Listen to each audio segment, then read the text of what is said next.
Hello everyone, good day, welcome back to our channel, The Lip Meat. Today we're going to discuss the Panchatantra, or rather, one of the tales from the Panchatantra. This is a two-part video where one video, or the first part, will be discussing the background of the Panchatantra, and the part two would be discussing the tale that comes from the Panchatantra. I hope you would find this video enjoyable, and I hope it would also be helpful to you. Panchatantra is a combination of two Sanskrit words, pancha meaning five and tantra meaning weave.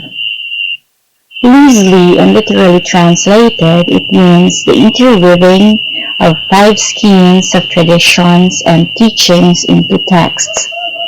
Because you see, Panchatantra is a collection of Indian fables which has had an extensive circulation both in the country of its origin and throughout the world. Our Panchatantra would aim to teach us, to show us the weakness of the human nature as well as the strength of the human nature. And as mentioned earlier, it is meant to show us the tradition and at the same time to boost our wisdom. This is ancient Indian collection of interrelated animal fables in Sanskrit, found to be both in verse and prose form, are attributed to Vishnu Sharman or Vishnu Sharma, depending of course on your source of information. He is the earliest known to have used this one, or to have written this one, or to have collected this one. But of course, the fables or the stories must be older, as they have been passed from generation to generation orally. As mentioned earlier, although the original Sanskrit work is now lost, there are a lot of translations of the Panchatantra.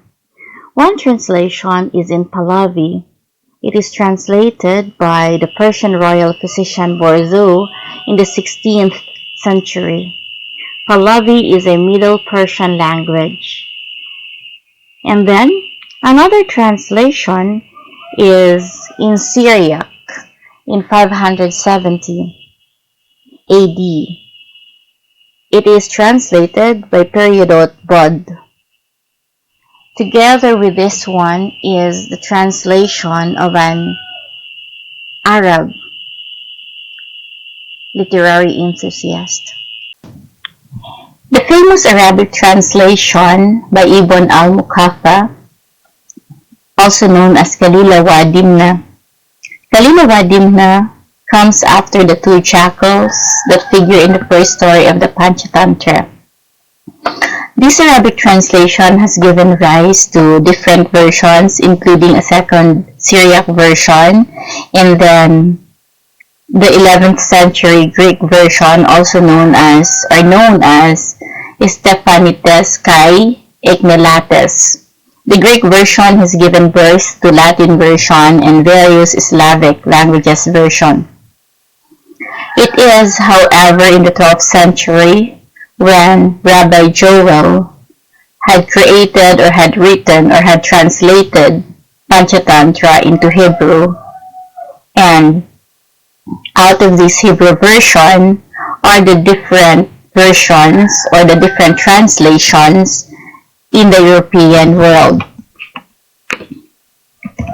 There is also this 15th century Persian version, the Anwar-e Suhaili, which was the basis of the 17th century Turkish translation, the Humayun Nama. All of these, of course, are based on our Panchatantra stories. There are a lot of different translations, or as we put it, because it has traveled orally, versions may differ, but very, very little. And then again, there is no recorded tracing of how the Panchatantra had reached the different places, but one could always hypothesize that it had reached those places because also of the travelers. So you see, when we travel, it's also good to tell other people about our place of origin because it becomes a part of the whole narrative of the world, and then we are never forgotten. Or rather, the stories of our place are never forgotten. And then lastly, the Panchatantra is known in Europe or in most of the European countries as the fables of Bidpai because it is narrated by the Indian sage Bidpai, who is called Vidyapati in Sanskrit. So I hope by far you still remember the different names. Anyway, you could always check the video later. You could record the video and then you could review, and still hoping that it is helpful to you as a literature enthusiast. As legend would tell us, the Panchatantra had come to life because King Amarashakti had asked Vishnu Sharma to educate his three sons. But Vishnu Sharma realized that the conventional tools and techniques of teachings would not work with this spoiled brat princess. And so he decided to tell them stories instead, to teach them through stories, and thus Panchatantra had come to life. Panchatantra is basically a textbook of niti. Niti in Sanskrit means policy. It's a policy specially created for kings and statesmen. We have to remember that these three princes would soon become a leader of their own, and therefore they have to be taught, or else the kingdom will be in a peril. So, the Panchatantra has 5 systems. One is the Mitra Labha. It is a niti for gaining friends. It is a collection of stories related to winning friends and, of course, keeping them. And then we have our Mitra Beda. It is for losing friends. These are stories that would tell us why we lose friends, how we lose friends in the process. And then we have our Aparikshi Takarakam. It is acting without thinking. It's a collection of stories about how imprudence leads to losing what is important.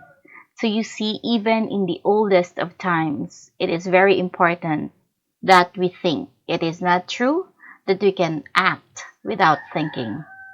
In fact, at all times, we are reminded to think things 7 times 7 times 7 times. It's not just forgiving that's much. And then we have our Labda Pranasam, or the loss of gains. It is the collection of stories that mention how to come out of the difficult situations without losing things. So perhaps this would be very, very useful in our current scenario, world scenario, in this current pandemic tested world. And then we have the last one, the last system is our Kakulukium, or the crows and owls. It is a collection of stories about rules and strategies of war and peace. Have you noticed in all our literary classes, our war and peace would always come together? Perhaps as Tolstoy would put it, we need war to have peace, because peace is sometimes elusive. But anyway, those are the 5 systems of Panchatantra. One is our Mitra Labha, 2 our Mitra Beda, and then we have our Apariksi Takarakam, and then we have our Labda Pranasam, and lastly we have our Kakulukiyam. I hope you would remember the 5 systems of the Panchatantra. If not, I hope you would always remember and apply the lessons that they give us. So that would be all for the first part of our video in our Panchatantra. I would be uploading the second part on the story of the weaver. so that you would have a taste of how the stories go in our Panchatantra. If you think this video had helped you, please like and subscribe. Also, please click the notification bell so it would remind you that I have uploaded another video that might be of help to your classes or to you personally. So that would be all for today. I hope you would always stay safe, and we would always pray that everyone is safe. Have a good day, everyone. Bye.